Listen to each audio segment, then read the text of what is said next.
दर्शकों, स्वागत है आपका विदिशा हलचल न्यूज में। मैं हूं कृष्णकांत सिंघारी। अब देखते हैं दिन भर की खास खबरें। शहर की बदहाल, जर्जर और गड्ढों वाली सड़क से आवागमन हो रहा है बदतर। लगता है पल पल में जाम, आवागमन होता है अवरुद्ध।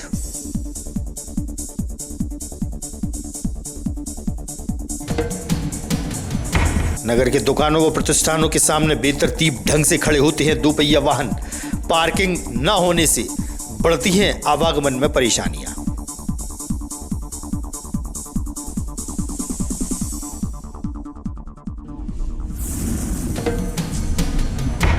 और समय सीमा की बैठक में कलेक्टर ने विभागीय अधिकारियों की उपस्थिति में अधूरे पड़े कार्यों को समय पर पूरा करने के दिए निर्देश।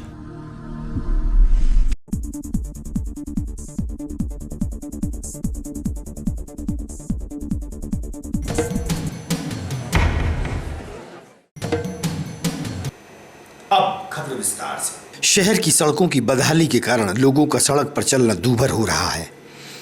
आपको बता दें कि करीब मोहल्ला मेन रोड पर उभरे बड़े गड्ढे और गंदे पानी के कारण लोग पैदल नहीं निकल पा रहे। नगर पालिका द्वारा कुछ माह पूर्व ही नाले का निर्माण कराया गया था, जो कि अव्यवस्थित रूप से सड़क से ऊंचाई पर बना है, जिसके कारण आवागमन में लोगों को मुश्किलों का सामना करना पड़ता है। भारी यातायात वाली सड़क पर दिन भर में कई बार जाम लगने के कारण लोगों की परेशानियां देखी जा सकती हैं। आवागमन अवरुद्ध हो जाता है और आवाम होती है परेशान। इस मार्ग पर घटना दुर्घटनाओं का अंदेशा बराबर बना रहता है। देखिए आप सड़क की बदहाली का नज़ारा। पानी कितना आ रहा है इसमें नाली का? स्थिति कैसी है? सड़क सबसे गंदी स्थिति। नगर पालिका वालों ने इतना बेकार काम किया, नाला बना के उसमें कोई नाले को साफ भी नहीं किया। पूरा कचरा भरा हुआ गंदे पानी में चलना पड़ रहा है, बीमारी की साधन बनता है। सड़क की स्थिति कैसी? सबसे गंदी गड्ढे वाली है। गड्ढे वाली है। इसमें एक्सीडेंट बहुत हो सकते हैं। कभी भी कोई एक्सीडेंट हो जाएगा। कौन सा एरिया है ये? है मेन रोड, श्री मोहल्ला बोलती है। इसमें बनाने सबसे ज़्यादा रास्ता आगे चलता हुआ है। ट्रैफिक बहुत ज़्यादा, सबसे ज़्यादा। दिन भर में कितनी बार जाम लगता है? बहुत बार, कम से कम सुबह से लेके 50 बार जाम लगता है इधर। बार इधर कोई स्थिति को कोई साफ नहीं कर पाना। ट्रैफिक पुलिस दिखती है? ट्रैफिक पुलिस भी नहीं दिख रही है, कुछ भी नहीं दिख रहा है। गाड़ियाँ खड़ी रहती हैं। गाड़ियाँ खड़ी रहती हैं इसमें। ऑटो आने के पूरे गड्ढे हैं। एक्सीडेंट होने के छोटे छोटे बच्चों का डर लगता है कि कभी गिर ना पड़े वो लोग गड्ढों में।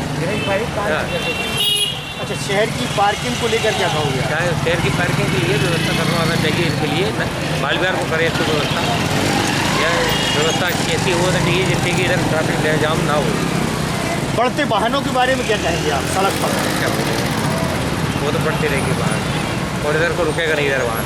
अगर व्यवस्था प्रशासन ने नहीं की तो आगामी स्थिति कैसी होगी? बहुत बेकार होगी। बनाने के चलने के लिए रास्ते नहीं मिलेंगे और एक्सीडेंट होते रहेगी ज़्यादा। मोहल्ला जाते हैं। हाँ, राशन बाजार के सामने। तो यहाँ का ट्रैफिक के बारे में क्या कहोगे? यातायात के बारे में क्या कहोगे? बहुत लगता है। यह जाम लगता है, इस बारे में क्या कहोगे आप? यही काम में जाम लगता है। नगर में बड़े बड़े प्रतिष्ठान तो खोल लिए गए हैं, लेकिन सबसे बड़ी समस्या है तो वह है पार्किंग। प्रतिष्ठान मालिकों द्वारा करोड़ों की राशि से निर्माण तो कर दिए गए, लेकिन पार्किंग सुविधा नहीं देने के कारण रोड पर ही लोग अपने वाहन खड़े कर देते हैं, जिससे चौड़ी सड़क सकरी हो जाती है और फिर वाहनों के फंसने से रोड की स्थिति का नज़ारा आप लगा सकते हैं। रोड नज़र ही नहीं आती, आते हैं तो सिर्फ वाहन ही वाहन। दुकानों व प्रतिष्ठानों के सामने बीच रोड पर ही वाहनों को बेतरतीब ढंग से खड़ा कर दिया जाता है और वाहन मालिक का कोई अता पता नहीं रहता। वहीं नगर की सड़कों पर ऐसी स्थिति दिन भर बनी रहती है। ऐसे में कहीं भी नगर में यातायात व्यवस्था बनाने वाले पुलिसकर्मी नजर नहीं आते। ऐसी स्थिति में नगर को शहर कहें या बड़ा गांव, जहां यातायात के नियमों का कोई पालन करता दिखाई नहीं देता। देखिए आप बीच रोड पर खड़े वाहनों का नजारा। ऐसा है हमारा शहर।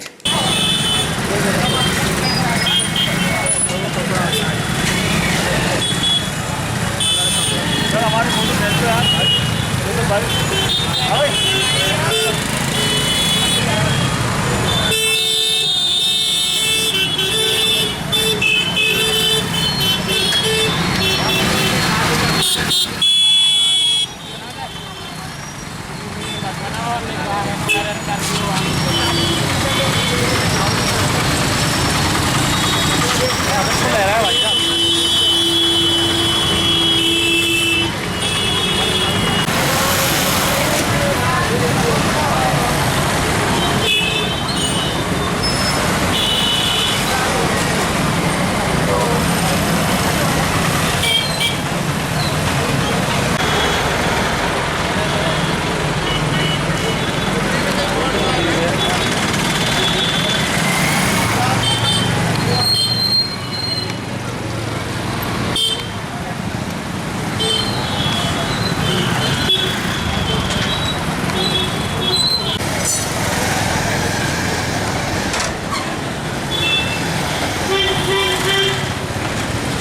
बाहर चल रही ये देखा तो बाहर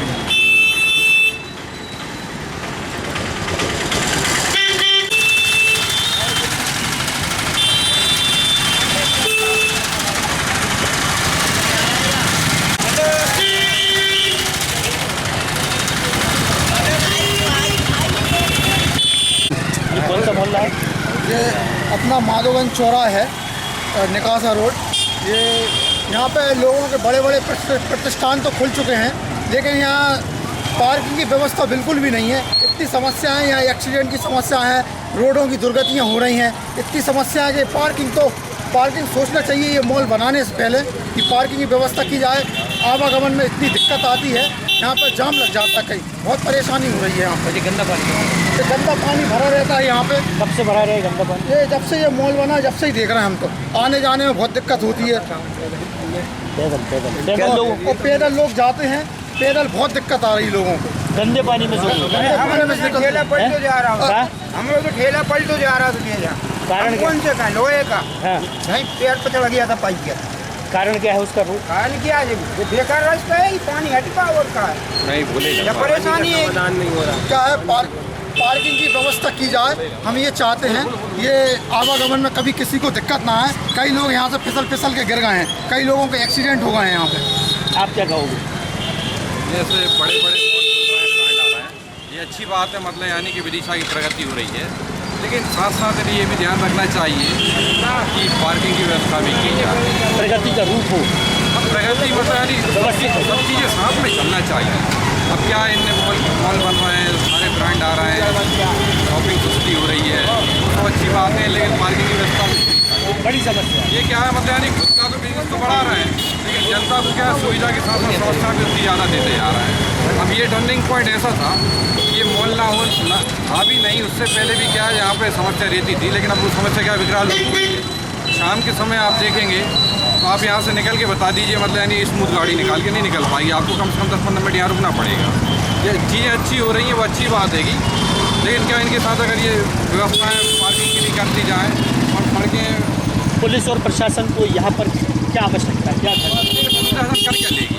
24 घंटे यहाँ बिठाने से कुछ नहीं होगा। पार्किंग ये इसकी सुविधा है, मतलब यानी पुलिस कितनी देर बैठ जाएगी यहाँ पे? दिन भर कोई पुलिस वाला बैठा भी नहीं रहेगा।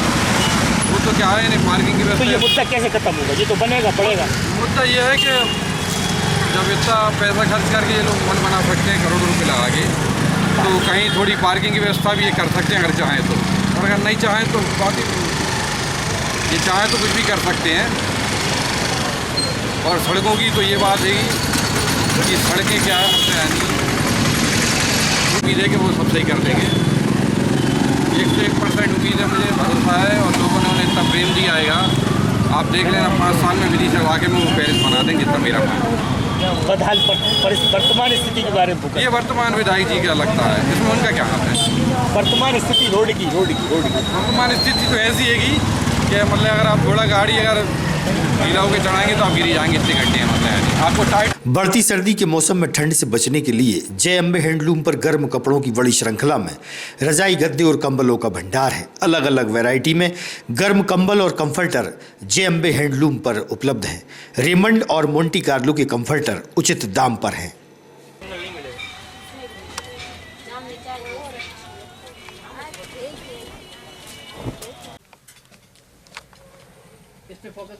एक मिनट।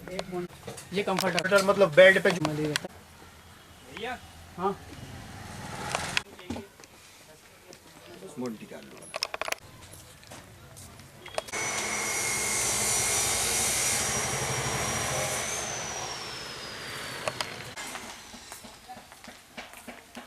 जी दीदी भैया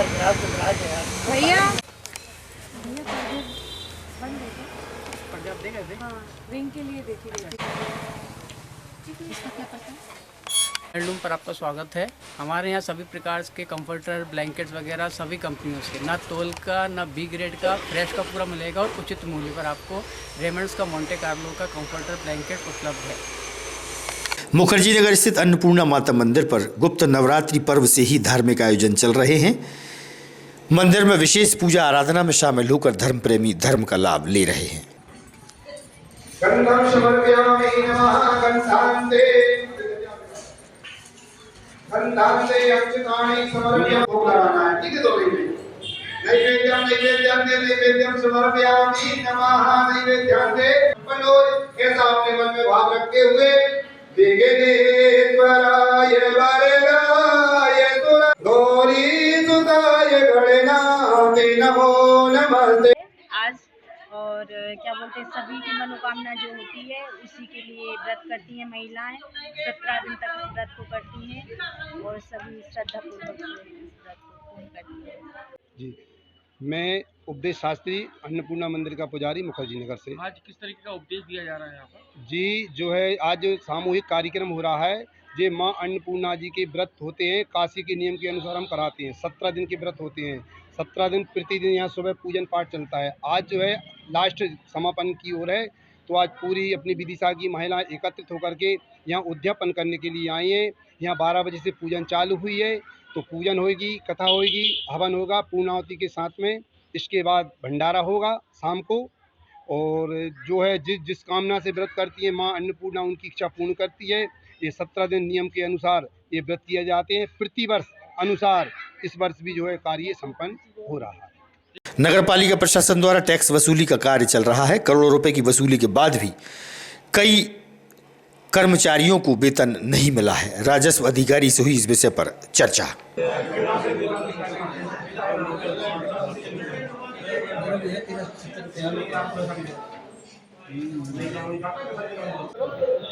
मैं राकेश वैद्य, प्रभारी आरआई नगर पालिका।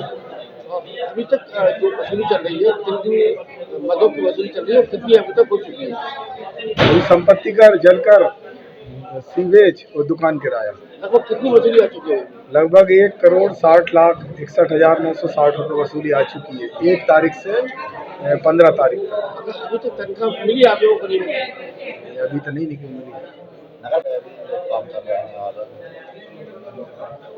करीब 1400 कर्मचारी है।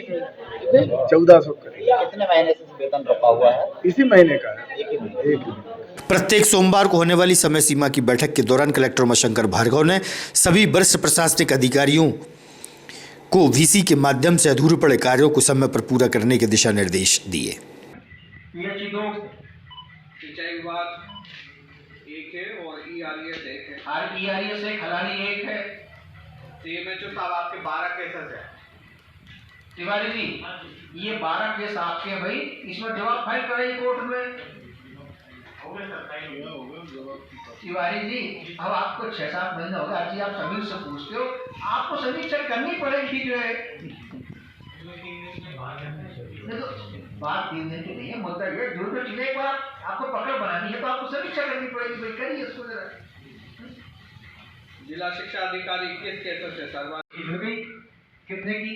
आप एक फोटो कर को भेज दो।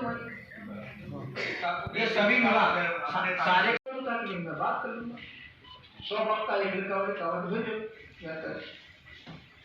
पारुल आप और के बारे में बताइए। माननीय उच्च न्यायालय में जो प्रकरण लंबित है आज की स्थिति में खनिज अधिकारी करैया निवासी गली नंबर 3 कमल जैन वर्ष 2004 से भटक रहे हैं। उन्होंने बताया कि 20 बाई 30 का मकान खरीदा था, जिसका अभी तक नामांकन नहीं हुआ। मूल विक्रेता सामने नहीं आ रहा। कमल जैन ने अपनी परेशानियां मीडिया से साझा की।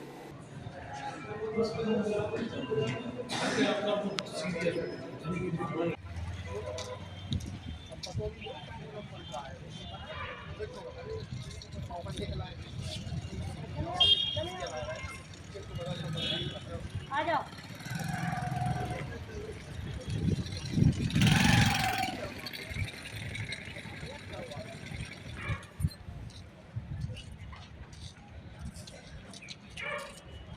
मेरा नाम कमल कुमार जैन। सर की भटक रहे हैं आप? सर मैं वृद्ध हूँ, 70, 71, 72 साल का हो चुका हूँ। बीपी से परेशान रहता हूँ। समस्या बताएं। मेरे साथ हमेशा बीपी बढ़ा रहता है।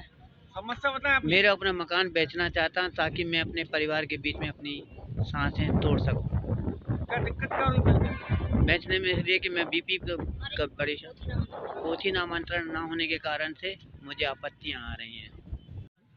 मेरा नाम उषा देवी अहरवार है और मैं विदिशा में अपनी मिस्टर के साथ वकालत का कार्य दिखवाती हूँ। कौन है जिनकी आपके जी कमल कुमार जैन हैं।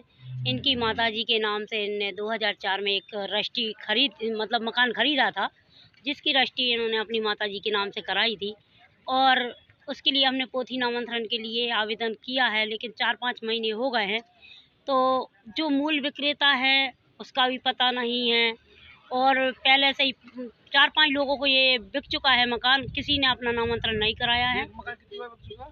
एक मकान तीन बार बिक चुका है और उसका किसी ने नामांतरण नहीं कराया है और इस वजह से इस नामांतरण होने में इनको रुकावट आ रही है। इन्होंने कब खरीदा था ये प्लाट? 2004 में खरीदा था। अच्छा, कितने साल हो गए? इनको हो गए 20-25 साल हो गए हैं। मकान में रह कौन रहा है? उस मकान में कमल कुमार जैन ही रह रहे हैं, लेकिन नामांतरण नहीं है। इस कारण वो पोथी नामांतरण कराना चाहते हैं माताजी के शांत होने के बाद। उसमें रुकावट आ रही है, कोई मूल विक्रेता आगे नहीं आ रहा है कि वो आकर अपनी सहमति दे सके। और 431/2 है। कहाँ पर था इनका मकान? ये करैया खेड़ा रोड गली नंबर 3 में है इनका मकान है। जिला अस्पताल के नवजात शिशु गहन चिकित्सा इकाई में नवजात बच्चों की स्वास्थ्य व देखभाल हेतु 7 दिनों तक विशेष अभियान चलाया जा रहा है, जिसमें नवजात शिशु की मां और परिजनों को आवश्यक जानकारियां दी जा रही हैं। नवजात बच्चों की स्वास्थ्य व सुरक्षा पर फोकस किया गया। शिशु रोग विशेषज्ञों से हुई चर्चा।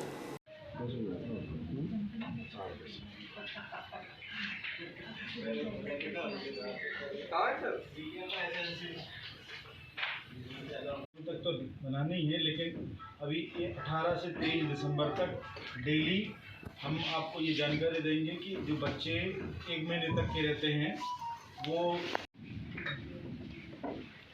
पीछे कर दो।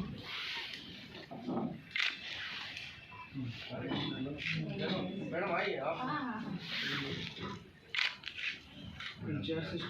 देख रहे हैं ना, इसमें लिखा हुआ है राष्ट्रीय नवजात शिशु सप्ताह। ये जो राष्ट्रीय नवजात शिशु सप्ताह, जो आपके हाथों में बच्चे हैं, 1 महीने से छोटे बच्चे को हम नवजात शिशु बोलते हैं और उनको बचाने के लिए सरकार जो है ये सारे प्रयास कर रही है। सरकार ने जो है बहुत सारी ये गंभीर गहन इकाइयाँ ICUs को खोला है ताकि आपके बच्चों को जो समय से पहले जन्मे हैं, जो किसी कारणवश जन्म के समय नहीं रोते हैं या किसी भी कमज़ोरियाँ जो जन्मजात की कमज़ोरियाँ हैं उससे ग्रसित बच्चे हैं, उनका यहाँ पर इलाज जो है सरकार के द्वारा फ्री में किया जाता है। और हर माह जो है नवजात शिशु सप्ताह 1 हफ्ते के लिए मनाया जाता है। तो आज हम सब क्या यहाँ इकट्ठा क्यों हैं? हम सब जो है आज इस सप्ताह के उद्घाटन के लिए यहाँ पर इकट्ठा हुए हैं ताकि हम जो है इस पूरे सप्ताह में कुछ गतिविधियाँ, कुछ कार्यक्रम ऐसे करें जिसके द्वारा क्या जागरूकता फैलाई जा सके कि छोटे बच्चों का रखरखाव कैसे किया जाना चाहिए, उनमें गंभीर लक्षण, खतरों के चिन्ह क्या होते हैं, उनको समय पर आप लोग कैसे पहचानेंगे और जो है उनको समय पर स्वास्थ्य संस्थाओं पर कैसे लाया जाता है, सरकार की क्या योजनाएं हैं, ये सब इन सप्ताह के दिनों में हम पूरे 6 से 7 दिन हमारे अलग अलग कार्यक्रमों के द्वारा आप लोगों को हम ये सारी बातें सिखाएंगे। जिससे क्या होगा, जो हमारी नवजात जो मृत्यु दर है उसमें सरकार क्या करेगी, किसी न किसी तरीके से जो है कमी लाने के लिए एक प्रयत्न है। मध्य प्रदेश सरकार द्वारा खुले में मांस मटन मछली के विक्रय पर पाबंदी लगाई गई है।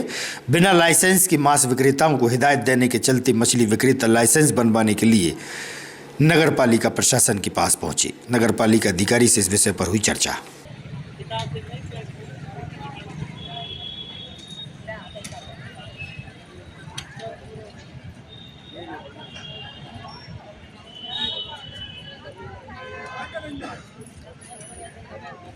नारायण रेखवार, मछली मारने का। अच्छा, तो अभी आप काफी लिए नगर पालिका? नगर पालिका आए थे हम ये कार्ड बनवाने के लिए, लाइसेंस का, जो मछली बेचने वाला। क्या दिक्कत क्या हो रही है? दिक्कत क्या, सरकार का आदेश है। लाइसेंस बनवा। नियम निकाला है। बुड्ढी भाई क्या काम करती हैं? मछली बेचते। तो नगर पालिका काय के लिए आई आप? वो लाइसेंस बनवाना है। तो क्या दिक्कत आ रही है? वो आदेश दिया है कलेक्टर साहब। दिक्कत क्या आ रही है? कुछ नहीं आ रही है, अभी तो कुछ नहीं आ रही है। मुन्ने बोला है कि लाइसेंस बनवाओ। कितने मछली विक्रेता होंगे? लगभग कितने मछली विक्रेता होंगे? 20-25 से ज्यादा ही होंगे। अभी कहाँ लगा के यहाँ? शेरपुरा।